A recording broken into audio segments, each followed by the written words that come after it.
is a Golf R 7.5 to be precise, and I'm here to confirm whether the R really means anything.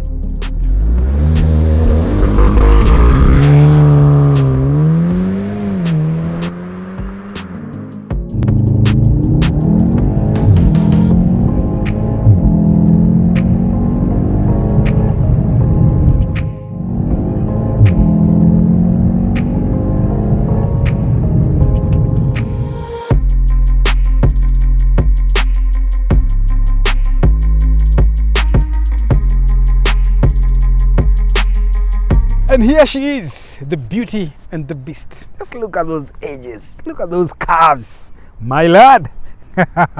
So we'll get back to how she looks later on. But let's get into perspective, because I know right now there's a guy already typing pale kwa comments. Ananiambia, how much is this car, bra? And I'm answering, this car will set you back 4.35 million Kenya shillings. And where do I buy it? You can get it at Bellafid Auto. After jamaa anaitwa Lewis, atakusotia gari. And of course, if you go there and invoke my name, you might get yourself this car for even 4.25 or 4.3 if you know how to negotiate. But this guy is asking me again, Ibra, do you know what I can buy for 4.35? And I'm like, tell me. So I can buy myself an E-Class. I can buy myself a VW Action, which has the same engine that we have in this Golf R. Why would I spend that money on a hatchback? And my answer is, a guy who wants to buy a hatchback just wants a hatchback. They don't care about all those things you mentioned. Because why? Because they want a hatchback, and in this case, the Golf R. So let's dive into it. So what makes a Golf R a Golf R? What is different? And this is just not a Golf R. This is your 7.5 Golf R. So, few distinctions. Ikiwa uko na GTI imepark hapo next na hii. What are the few distinctions? Number one, unaona hii silver lining across the headlights, kwa front grille, all the way to the other side. Unaona silver lining kwa light ndani. Na hiyo Golf R. That is a signature on the Golf R. If you're buying a GTI, itakuwa in red. Red in across all the way. That's number one. Number two, ukinunua Golf GTI, easy my front vents hazitakuwa active. But in this case, you have them. It's active, and on this side as well, active. So you have your intercoolers on this side and that side. Now, hizo intercoolers, I'll talk to them when we get what is under the hood. But if you come on the side profile of this car, technically, you know, it won't be much different away from the R badging that will set you back a good number of coins, right? Your R inaongeza up almost 200 HP if you're buying it in comparison to the GTI. Then you get size 18 wheels. And these size 18 wheels, again, the wheels here are signature to the R. You can get them with a different thread, a different styling if you're buying the GTI. But here you are, size 18, mbele unapata 4-pot, nyuma unapata 2-pot, okay? Even though you can upgrade the brakes, just make it more aggressive. Then you have this front lip and the side skirt here in black that cuts all the way to the rear of this car. This car just looks awesome and beautiful. I think if you didn't have the badge R, you might mistake it for your kawaida GTI. But let's talk about what makes the rear unique. Huku nyuma, something that is unique and special is the rear taillights. So what do you have? Whereas the other ones unapatanga your normal standard indicators, hapo unapata sequential. So this one, I think I need to put the car on and show you how they work so that you can understand what I mean by sequential. So the car is on, okay, come on, and there is your indicator. So when I say sequential, what do I mean? You see the way your indicator na move is sequential, so it's moving in and out. And then on the rear taillights you have LED tips that are checkered. Inaitwa checkered LEDs. Very nice, like they look like a flag. Just makes this car look awesome. Of course, you have your R badging hapo hivi. Na hapa chini uko na exhaust tips ine zenye zina sound fiti sana, especially with those DSG pumps. You know, this exhaust sounds nice. I know you can do better to get better sound, like, you know, do your downpipes, delete all the cuts and the mufflers. I don't know how it will sound if you straight pipe this thing, or you get a guy who can do a custom exhaust pipe. I believe it sounds nice. Being a Golf R, being a performance car, still VW made it possible to have rear parking sensors na pia mbele uko na front parking sensors. Now this is a performance car by all means and standard. But again, VW are going with a twin setup where they're making a performance car more easy to live with. And we'll talk about all those things. So before nimalize the battery, let me turn off the car and then we can go back to the front and talk about other things. So the car is off. And we come back to the front. Yeah, did I tell you the calipers have the R? just remind you it's an R. So in case a guy parks a normal kawaida GTI, you know, you have to get the distinction because you've paid more. You've paid more, like almost 1.5 to 2 million to get this. So distinction has to come. Distinction has to come. Very nice. It looks very easy, subtle to the front. Now, let's get into the dynamics of why the R is unique and special. Na hapa tunaenda under the hood. So let me pop up the hood and let's dissect this car inward and discuss whether does it make a value proposition and give a verdict on whether it is worth the 4.35 million Kenya shillings if you propose that you want to buy this car. Under the hood is you get the E888, which is a 2-liter petrol turbocharged engine.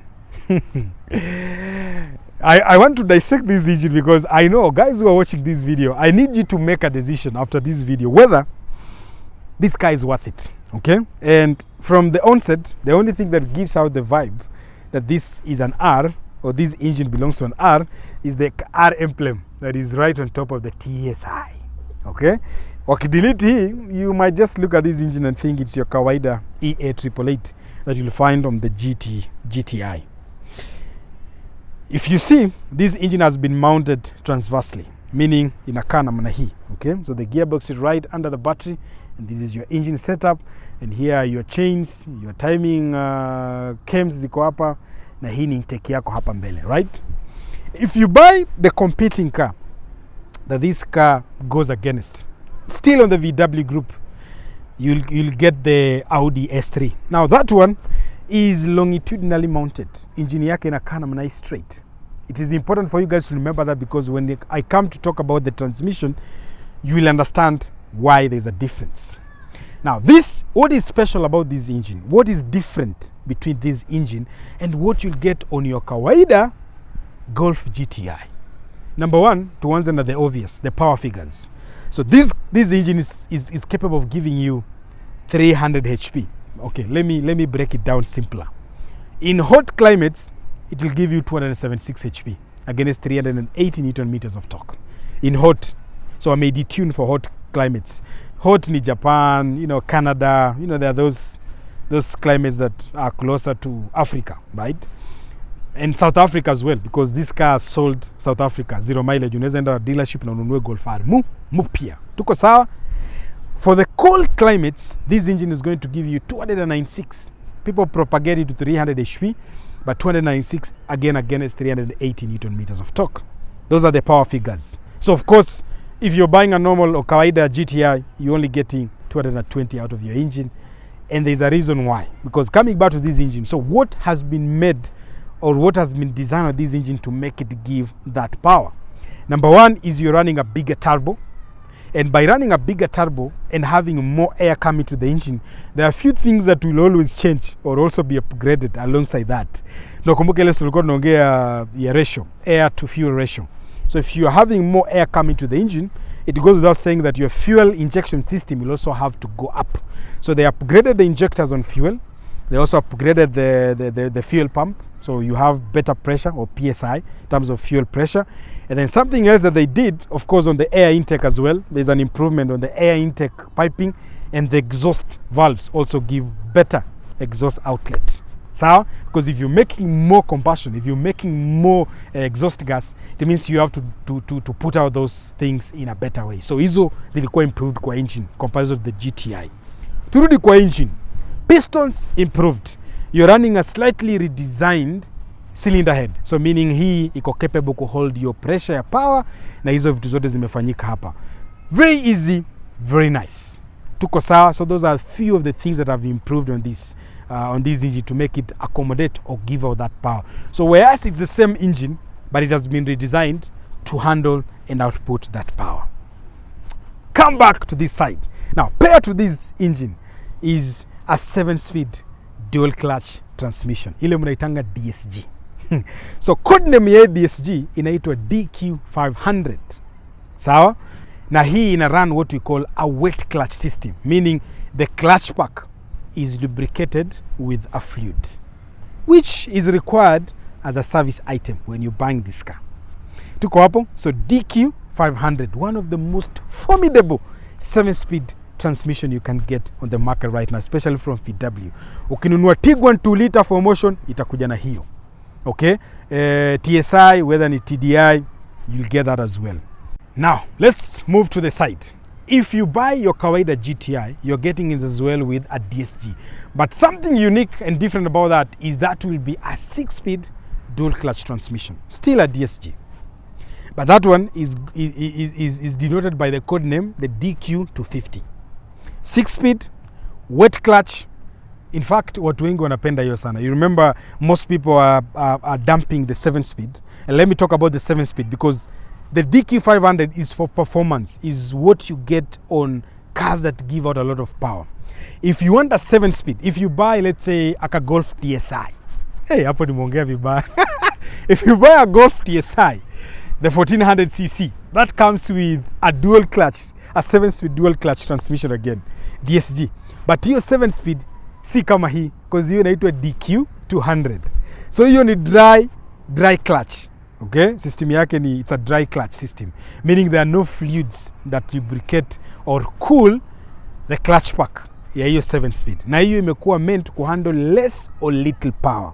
Remember, guys who had problems with the 7-speed dry clutch are deleting the 7-speed dry clutch and coming back to the 6-speed, and utapata kwa Golf 7 GTI 2 liter. So they're taking the 6-speed wet clutch and pairing it with the normal kawaida 1400cc turbocharged petrol engines zinakuja kwa your TSI, and there you've solved a lot of problems because the wet clutch is more reliable. Why is it more reliable? Why is it important that your clutch pack is lubricated? Because the lubrication that happens on the clutch pack helps in heat dissemination, and when you dissipate heat well, it means the reliability or longevity of transmission is better.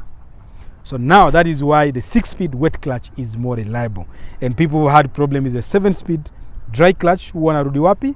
Wanarudi kwa hiyo 6-speed wet clutch. Tuko sawa, lesson imekaa fiti sana. Now remember when I talked about the one that are longitudinally mounted, in case you're going to buy the competing product against this car, which is the S3. So S3 engine yake ni longitudinally mounted, si transversely mounted kama hii. So then the transmission you're going to get is called the DL501. So the DL501 is the same transmission you're getting in this car, only that it has been designed or redesigned for the longitudinally mounted engines, because sasa hiyo transmission itakuwa pale nyuma, haitakuwa hapa kando. Umeelewa? But essentially it's the same setup.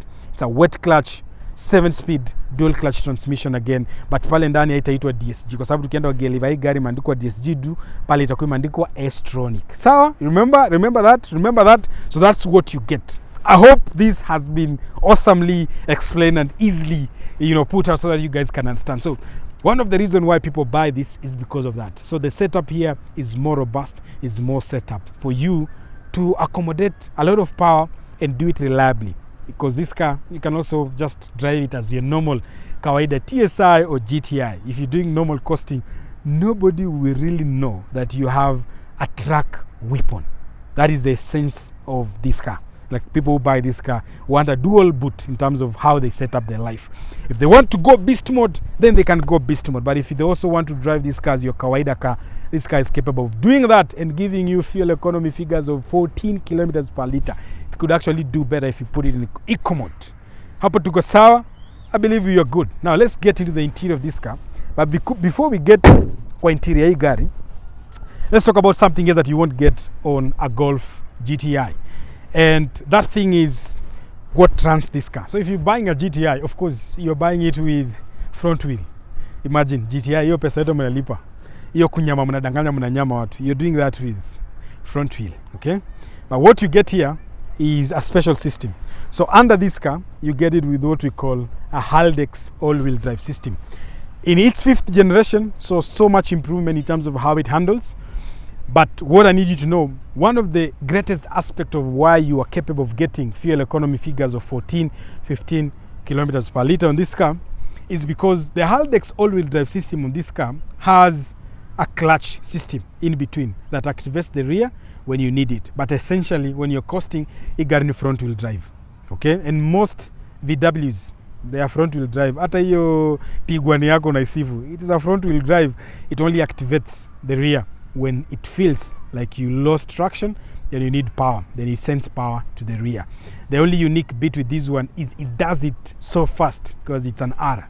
Okay, the kawaida one will be slightly slower. So that's one thing that you need to know. So this one is AWD.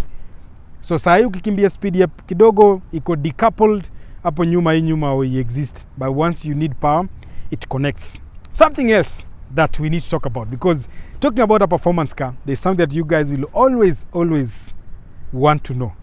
Does it come with a limited slip differential?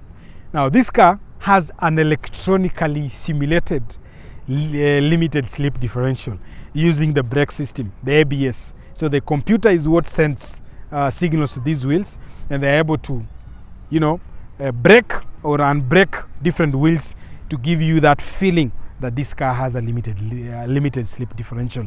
But essentially it doesn't have a mechanical limited slip differential. But what it does, it has an actuated, using the brake system, limited slip differential. Hapo tuko sawa? Hey, lesson inang'aa. Hey.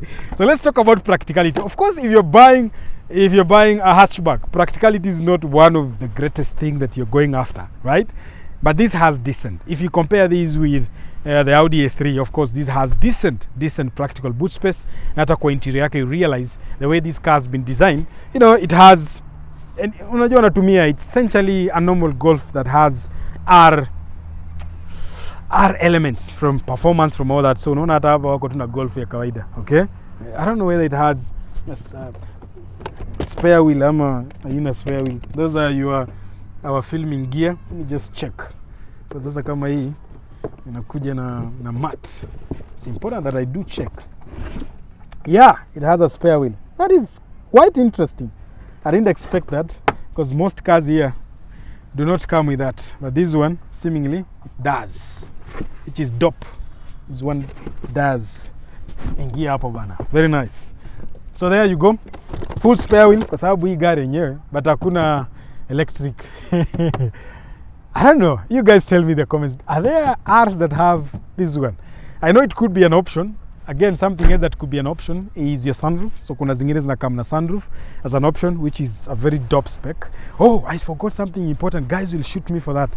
It has a rear spoiler. Look at that. Quite interesting. Just color matches with the entire body of the car. But I know guys will do carbon fiber. They will do carbon fiber and then have extra exhaust tips hapa zina car fitness na sound fiti. That makes this car now a proper performance car.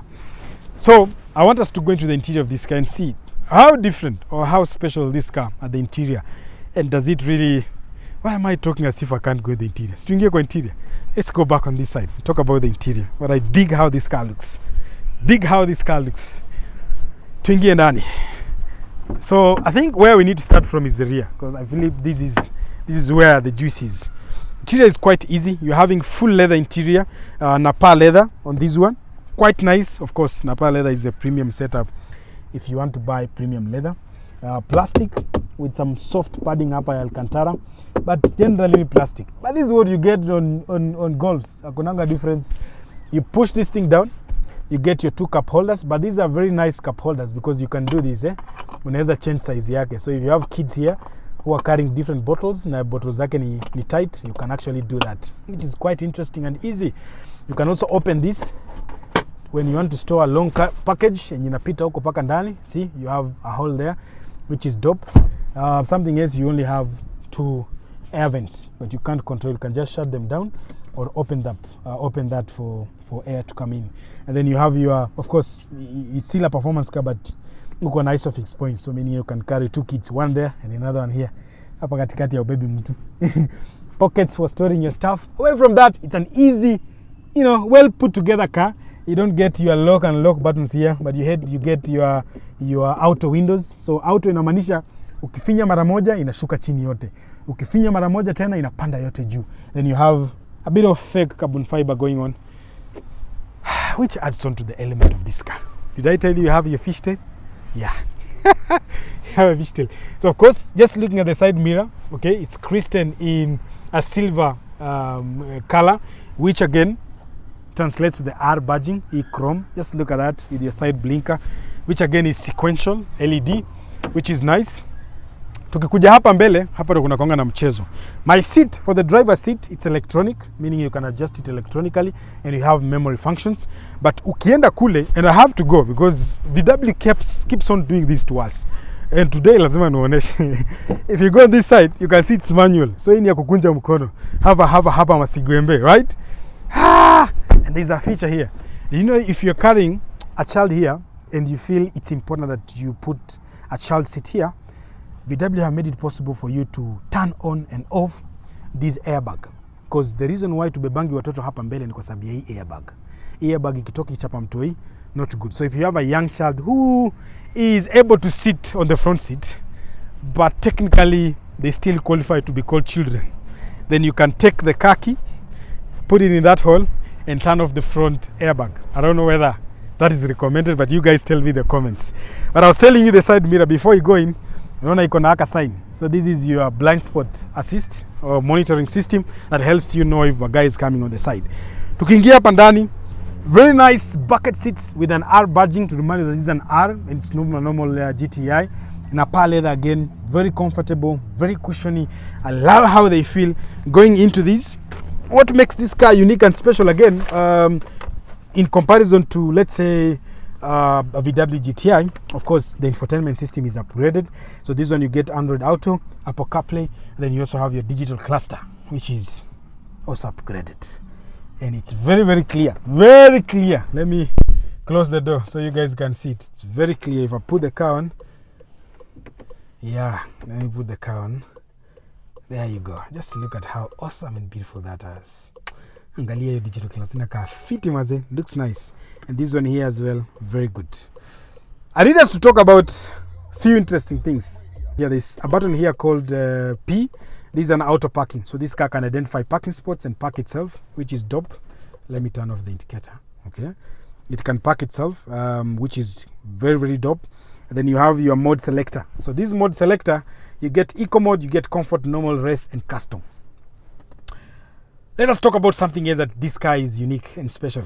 Because on a normal GTI, even though they come both as an option, so you get what we call a dynamic chassis control, which is a setup on the suspension that can change how this car feels and handles on the road. So ukiwa sport, suspension ni tofauti. Ukiwa comfort, suspension ni tofauti. And then if you go race, you know, the suspension is also different. But the beauty is, if you go race mode, which you can also select via a touch button, there are a few things that you need to know that happens. So here, race mode, as you can see, your dynamic chassis control is on race. The steering is race. It means it has stiffened up. Your drive system is race. So the engine, the transmission has been designed to be snappy. Sasa hapo ndo imeingia sasa zile ma DSG baps unasikia. So the drivetrain is there, which is good. Adaptive cruise control pia imekuwa race mode. Adaptive front lighting system, race. Oh, adaptive front lighting system in EFS. So what happens, this car has active headlights, meaning ukiteka corner inaenda na wewe, ukiteka another corner inaenda na wewe. So when you put this car in race mode, those headlights will also turn faster because they understand you're driving the car faster. Awesome there. Something cool. VW, you got me there, okay? And then your climate control is normal. Even the engine sound changes to race. I don't know whether you can change this to race as well, or you can't. So climate control to save fuel, anakuwekea normal, which is dope. You get heated seats, dual zone hapa mbele, which is standard setup, but you get plastic. Hii plastic tuelewane. Kwa VW zote, this is what you do. Okay, but this plastic is what you get when you want to live with this car for a very long time. Storage compartment hapo ya kuweka vitu kadhaa. You know, normal. The only thing I hate is the fact that you have an electronic parking brake. I wish they will have the manual one. Then imeandikwa DSG, and then you have your 4Motion here. 4Motion means this car is AWD, right? You have your place to store your phone. Is it wireless charging? No, but you have your USB port that you can use to connect to your Apple CarPlay and your Android Auto, and then you have your auxiliary port as well. Now, cup holders mbili, but easy hawezi adapt ama change. Dope. I like how this car feels. I love how this car is comfortable. So the only thing we need to do is let's get this car on the road. Kwa sababu hapo ndo kuna msema kweli na msema uongo. Let's confirm. Does it live up to the name? The Golf R 7.5. Let's go confirm. Naona tuko na paddle shifters. I'm just hoping. But you guys want to hear the sound, eh? You want to hear how she sounds? How am I going to do that? Okay, I have an idea. So let me put the car on. Very nice. Am I in rest mode? Let me put her in rest mode. You guys are ready? Come with me, come with me. So I'm going to put you here, and you guys are going to listen on how this car sounds, eh? Sawa majama. So I'm going to put you here. You guys are ready? Okay, listen to that, listen to that, listen to that.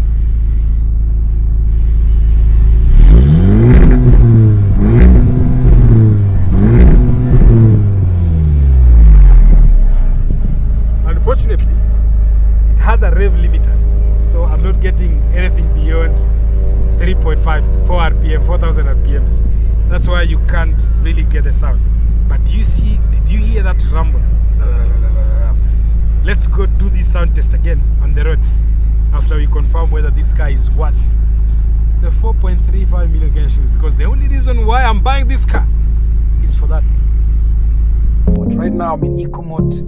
You know, the transmission has been tuned to just feel smooth and transition smooth. The cylinder activation is going on here. So eco mode, I'm getting the perfect fuel economy that you need on any car. Perfect, like this is what you need for an everyday use. This is a car that has two appearances. One for a calm, and the other one, we will activate it for a minute. But the idea that you are in a 5-star rated safety car, that you can tow your family in it and do it calmly and still get 15 kilometers per liter is something to be proud of. But all that changes if I go down here and select race. The sound ultimately changes, and then I push my transmission down to sport. Now if I need to be more interesting and feel like sophisticated, I'm going to push it on the side and go manual mode.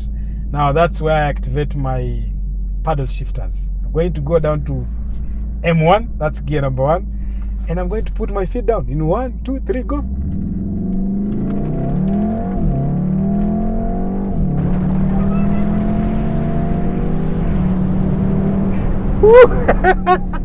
And that, boys and girls, is why you buy the Golf R and not the Golf GTI.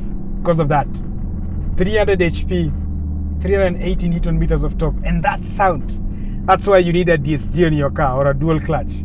Even though I feel e-cobado restrictive, if I'm buying this car, I'm deleting all those things. I'm allowing this car to breathe straight to the exhaust tube Nyuma, and it's going to sound bananas. So, in terms of driving dynamics, you know, it's a car that has adaptive suspension. Let me put her back into eco mode or comfort. Yes, calm down. When she's just calm. So when you're buying this car, as I said, it's a dual tap kind of a car where you can do your everyday things in, and when the boys call you for a track event, then you show up and you do your things. And the dynamic chassis control is so awesome, because when you put this car in comfort right now, it's just gliding. For those who are asking, it's not air suspension, it is your normal coil suspension over dampers, although dampers can be stiffened or softened depending on how you want to drive your car. So in this case, I'm in comfort. It is an everyday use. I'm driving my car nicely. I'm enjoying the road. As you can see, this road is epic and beautiful. But when I decide to go, click button, go race mode, then everything changes. This car with his selfie. Look at that handling. Check even when you go your corner. You guys saw that guy? He just had the DSG button. He went out of the road. This is why you buy this car. Eh? Listen to that. Listen to that. Come on. Ah, man. I will have taken this corner. You guys will have seen one of the most epic handling machine on the road right now. So that Harrier in front of me, it's a lady driving, so please mweleweni. But let me just, do a few. Come on, Bluebird selfie, get out of the way. Let me see if it's clear here. Is it clear? Yes, I can get there. Listen to that. Yes.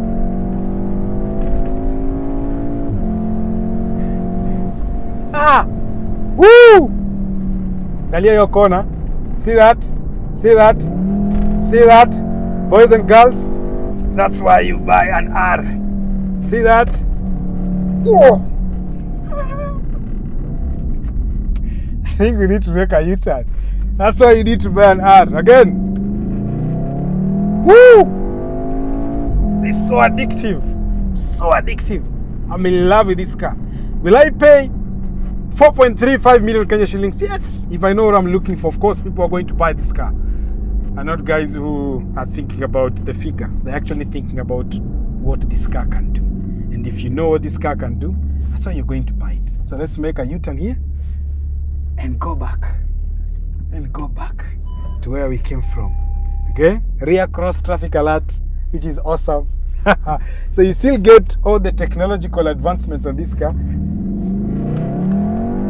Wow. Wow.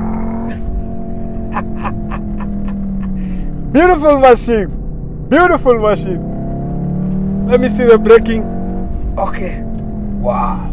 Wow. The brakes are good. 4-port mbele, 2-port nyuma. But of course, if I'm buying this car, I'm going to upgrade it. I'm going to upgrade it. 100%. 100%. I'm going to upgrade it. 100%. Oof. Oof. Look at that. Going to upgrade it.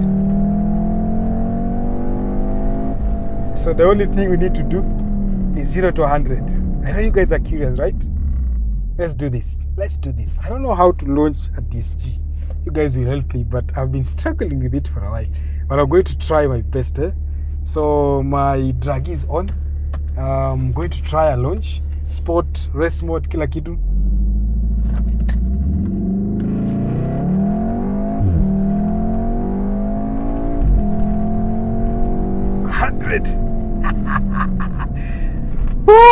Let me see. What are the numbers? Wow, 0 to 100 is 6.48. I feel I can get better. Can I? I know my launches are bad. I know I don't know where this car has a launch mode. I don't know how to put it in launch mode. Can I Google? Let me see if I can Google. Let me see how I can Google. I need to give you guys fair numbers. So I've been told, engage the car in sport mode or race mode. Put the transmission in sport, very nice. Then deactivate your traction control. Okay. When you bang the GTI, when you do traction control off, traction control bado iko. Ni venye tu iko kwa umbali. When it feels like you're losing control, it will kick in back. But when you do traction control off on this one, it is completely off. So I think this is where now we get to do a proper 0 to 100. Everything else has been set properly. My drag is set on. So let's try this one more time. You guys are ready? In 1, yes, 2, 3, and go. Whoa! This is it. I was doing it the wrong way. Whoa! Holy Mother of Christ! Even the phone jumped. Yes! Yes! Confirmation. Toxic lyrically. Confirmation. 4.91 seconds. 0 to 100. Now we are talking. Now I know how to launch a DSG.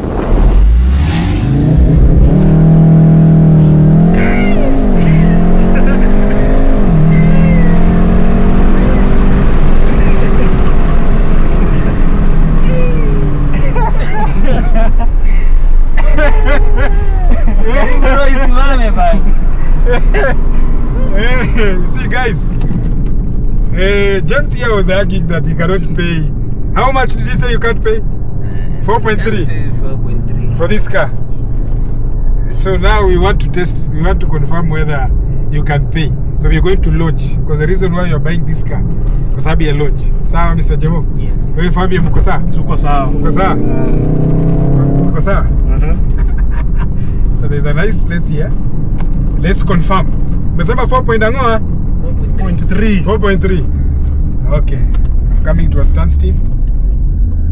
I've just learned that right now if you want to launch, wake a race mode, tow traction control off, foot on the brake.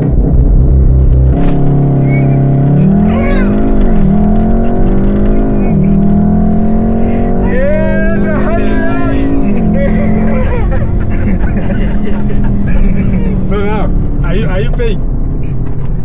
can't pay, but the car is good.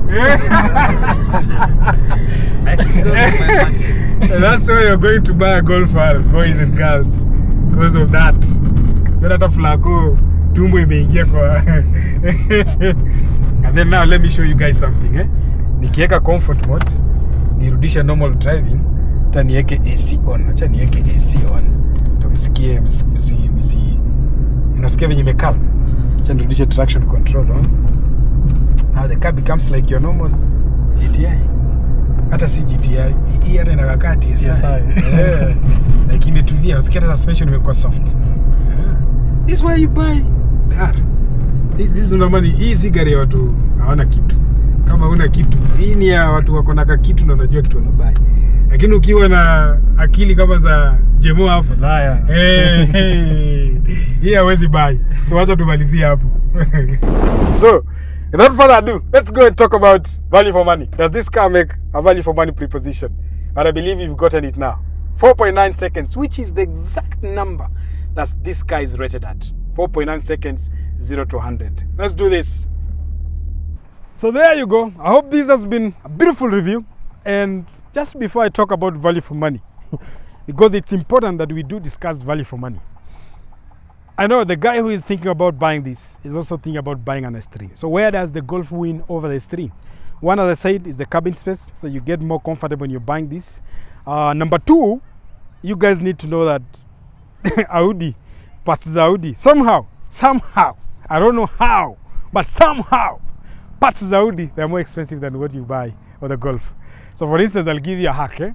Si ukienda kufungua hii hood, hii bonnet. Umeona hii latch ya kufunga bonnet ni moja kwa VW. Okay, if you buy the S3 iko na latch mbili hapa na hapa. So in case you unaingia nyuma ya gari ama unagonga mtu and you have to replace your bonnet, now you have to buy two instead of one. So there are a few things here and there that you need to pay attention to, but generally this car is, people who buy this car over the S3 will do it because of size. And number two, I think the only place where the S3 really beats this car is the S3 doesn't run the Haldex all-wheel drive system. It runs what we call the torque sensing, which essentially sends more power at the rear because it has a longitudinally mounted engine, so it is mostly rear wheel burst. So it is more of an agile car to drive. Okay, sababu hii inaweza tuma 250% power nyuma, but mostly it keeps 100 at the front. But S3, I believe you can send a bit more power at the rear, so you can make her dance a little bit. If I'm buying this car, before I talk about value for money, do a better intake, do a better downpipe, do a better exhaust. You know, the tune is already very good. Weka catch can hapo ya oil so that ukipush gari, you know, you get to save some few things. And one of the only issues that I have, because we need to talk about reliability before I talk about the real value for money. So what are the common problems that you are going to encounter if you buy this car? The common problem here, and all of you guys know, okay? Squeeze it to story DSG, because guys have mastered the art of now living with the DSG in the proper way. So the only problem you're going to get here is our water pump. Sawa? Water pump yetu ya plastic, hiyo itakuwa inaharibika sana. So that one you have, of course, to replace. I have had people who have owned these cars and guys who own the GTI say that actually the aftermarket water pump is far much reliable than the stock or the OE, okay, that comes with the car. So if I was buying this car, even before it spoils, I would technically or ideally replace that water pump with an aftermarket one, because nataka peace of mind nikinyama watu kwa barabara, okay? That's number one. Number two, something that is more special and unique. I forgot to say it when I was doing the engine review. But now that we're here, and this is more of a convo, me and you, is you need to understand that this engine comes with 2 fuel injection systems. So you get port injection, at the same time you get direct injection. And nimewambia sana, port injection na fuel injection system fiti sana, because if you're doing port injection, it means your valves will always be clean because fuel is being sprayed through the port. So they flow nyuma ya valve, alafu ina flow nyuma ya valve ndo inaingia ndani ya cylinder ndo inachomwa.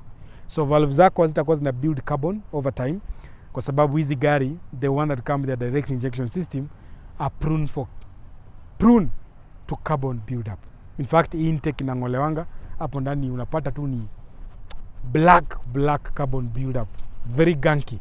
So that has been one of the downside of owning this. But on this, at least one side of the fuel injection is proper. So cabin build-up around injectors na valve zako is a no-go zone. Okay, that is the beauty of this engine. And with that, let's talk about value for money. So you're paying this car 4.35 million Kenya shillings. There's a guy called James at the office who handles our digital. When I was coming to do this review, he was asking me, why can't I just buy a Golf and just do mods and upgrade it? Well, if you have to buy a Golf and do mods and upgrade it, you'll have to buy the entire underneath of the Golf R, because hautapata Haldex all-wheel drive kwa Golf, so you have to buy that as well. You have to buy the engine that gives you that power, 300 HP, which is essentially ukiweka hizo vitu zote pamoja ni kama tu umenunua hii gari, because the cost of all that should set you back maybe $1 million or $1.5 million thereabout.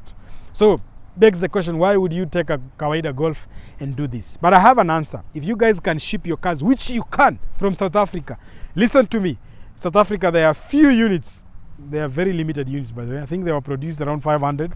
But there's a Golf TCR that you can buy. That can give you 290 HP, but it's still pushing all the power to the front wheels. So in case you want something closer to an R that is not an R, then you buy the Golf TCR. Few mods, few changes on the engine setup as well, but that is the closest thing that you can have that is powerful on the Golf lineup. Hapo tuko chonjo. And if you guys are thinking about buying a different set of Golfs, know that you can get one that has an electric mild hybrid application. You can get the GTD, which is the diesel variant, running a 2-liter diesel 4Motion all-wheel drive as well, which is quite sumptuous. If you ask me, if you cannot afford but to buy the Golf R, get yourself a GTD. You know, and right now, issue your diesel to Mamazana now, like, you guys know how to live with a diesel car. So you can get the GTD. You good. Trust me, you good. It's one of, VW creates one of the most iconic, reliable diesel engines.